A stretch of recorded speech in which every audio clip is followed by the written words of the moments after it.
Marc Marquez domination to end? Austrian Motogp hints at rivals getting closer. The scoresheet didn't lie. It read the same way it has since June. Marc Marquez wins. But Austria wasn't another Sunday stroll. This one had claws. Marco Bezzecchi lit the fuse, and from the shadows, a rookie named Aldeguer walked in with a knife between his teeth. The question now echoes through paddocks, fan forums, and rival garages. Is this the beginning of the end of Marquez's chokehold on MotoGP? Here's the truth. Every time you think Marc's throne is shaking, he tightens his grip and crushes the air out of everyone's lungs. Marquez giggled after crossing the line at the Red Bull Ring. "I am reborn," he said, with the exact smirk of a man who knows he just slammed the door on history. 9 wins this season, 6 in a row. A 142-point lead that spits in the face of probability. On a weekend MotoGP celebrated its 1,000th Premier Class race, Marc turned the ceremony into his own coronation. Again. And yet, for the first time in months, we saw him sweat. Bezzecchi forced him to burn rubber mid-race. Aldeguer came crawling from the underworld to within a second of him. The cameras caught Marquez looking over his shoulder in the final laps. He won, but the whisper started. Déjà vu, the is Marquez beatable question that never dies. This same script was written in 2014. Back then, he was 21, fresh-faced, still chewing gum like a kid who had no idea he was about to wreck the greatest names of the era.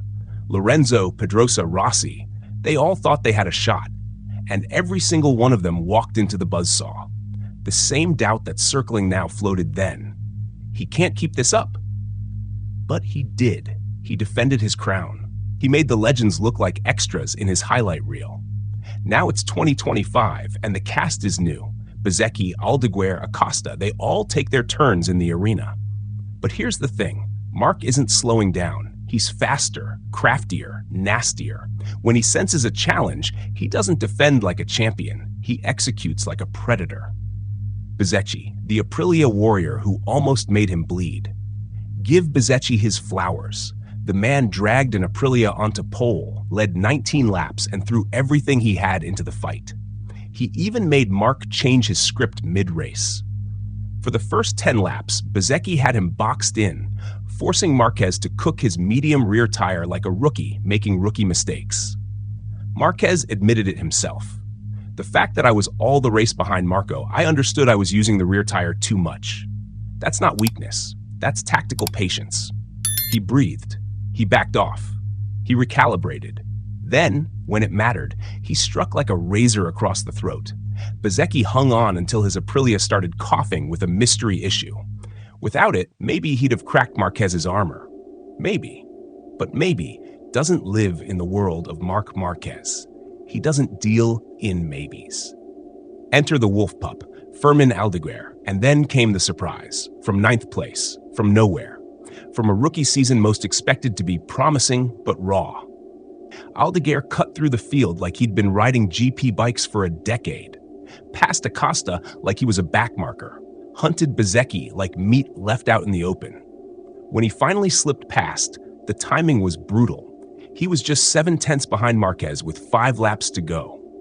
That's when everyone watching, everyone trackside, felt the collective gasp.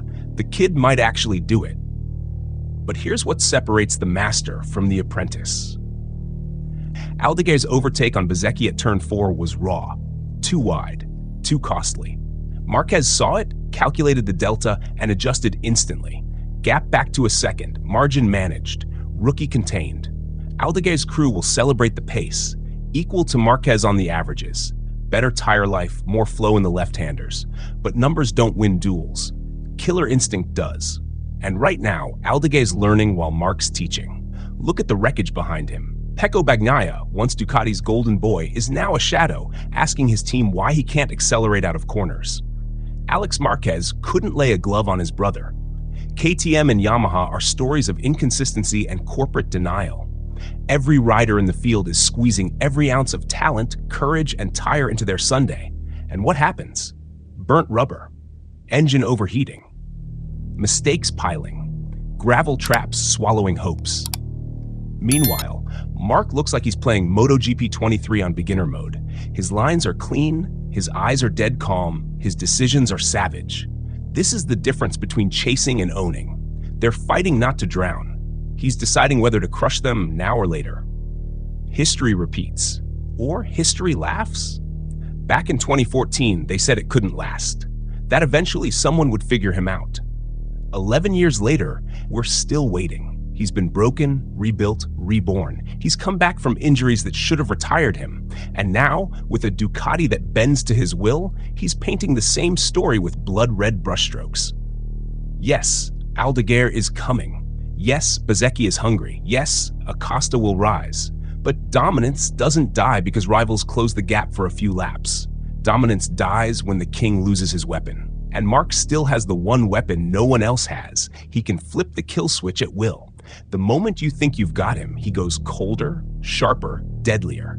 That's why beating him isn't just hard, it's nearly impossible. The chilling reality. So will Marc Marquez's dominance end? Not today. Not tomorrow. Not until someone does more than touch his shadow. To beat him, you don't need speed. You need to shatter the myth. You need to look into his eyes in the final laps and not flinch. No one's done that since Dovizioso on his best day. And even Dovi knew it was a temporary win, not a dethroning. What Austria showed us is not that Marquez is vulnerable. It showed us that even when his rivals play the game of their lives, he still finds the last card in the deck and slams it on the table. Bezzecchi burned his tires. Aldeguer burned his inexperience. Bagnaia burned his excuses. Marquez burned the whole track down and walked away laughing. The nightmare truth. So will Marc Marquez's dominance end? Not today. Not tomorrow. Maybe not even in this era. But here's where the nightmare multiplies. Let's ask the questions nobody wants to answer. What if this is only phase 2 of Marc Marquez? Think about it. Phase 1 was the reckless assassin from 2013-2019, breaking bones, breaking rivals, breaking records. Then came the injury hell, years when lesser men would have retired or faded into commentary jobs. Now he's back, but smarter, colder, and less wasteful. He no longer rides like a kid trying to prove a point. He rides like a general winning wars without losing soldiers. If this version of Marquez is already untouchable, what happens when he finishes molding himself into the complete mistake-free machine? What if Austria wasn't weakness, it was calculation? Look at the numbers. He led only 9 laps. His average pace was not the fastest. Bezzecchi and Aldeguer matched him in sectors, and yet he still won. Why? Because he only had to. What if Marquez wasn't pushed to his true limit in Austria? What if what we saw was him riding at 95%, keeping that last 5% in reserve just in case? If that's true, then his rivals weren't close. They were still light years away. What if Ducati gave the wrong man their bike? Bagnaia was supposed to be their poster boy. The GP25 was sculpted around his feedback. But it's Marquez who bends the Ducati to his will, makes it dance in ways even the factory engineers didn't plan for. Imagine this. Ducati gave him a bike that wasn't his, and he's still wrecking everyone. What happens in 2026 when the entire project tilts around him? Does Motogp face a monopoly so ruthless it rewrites the rulebook? What if Aldeguer's rise is only fuel for Marquez? The rookie showed teeth. But what happens when the master smells blood? Marquez has always fed on challengers. Rossi's presence made him sharper. Lorenzo's pace forced him to expand. Dovizioso's duels made him colder. Every time a rival shows promise, Marc evolves, adapts, kills the hype. So what if Aldeguer's brilliance isn't the start of Marc's fall, but the spark that awakens an even deadlier version? What if this is déjà vu all over again? In 2014, the paddock swore the field was too stacked for Marc to repeat. They pointed at peak Lorenzo, prime Pedrosa, and Rossi's late career fire, and Marc tore through them all. Now the paddock points at Bezzecchi, Acosta, Aldeguer. Same script, different actors. But history's cruel reminder is this. Every time they think they've found the one, Marquez rewrites the ending. And here's the cruelest question. What if Marc doesn't just win this year, but every year until his body quits? What if we're not watching a battle for supremacy, but the slow suffocation of an entire generation of riders. Imagine MotoGP 5 years from now. Bezzecchi in his prime, Acosta fully grown, Aldeguer with experience, and yet the scoreboard still reads 93 P1. What happens to the sport when hope itself becomes a corpse on the grid? Facts that sting like venom. Marquez has 9 wins this season. His average winning margin in the last 6 rounds is 2.6 seconds. Doesn't sound much? It is. In MotoGP terms, that's the difference between legendary and forgotten. The hater's dilemma. So here's the eyebrow-raising punchline. Every time you scream, "He's finished," he comes back harder. Every time you say, "They're catching him," he widens the gap. Every time you pray for an end, he turns the story into a cycle of despair. So ask yourself, do you really believe Marc Marquez can be dethroned, or are you just whispering hope into a storm that doesn't listen? Because the nightmare truth is this: until someone does more than give him a headache for 10 laps, Marc isn't just winning. He's making you doubt whether he can ever lose.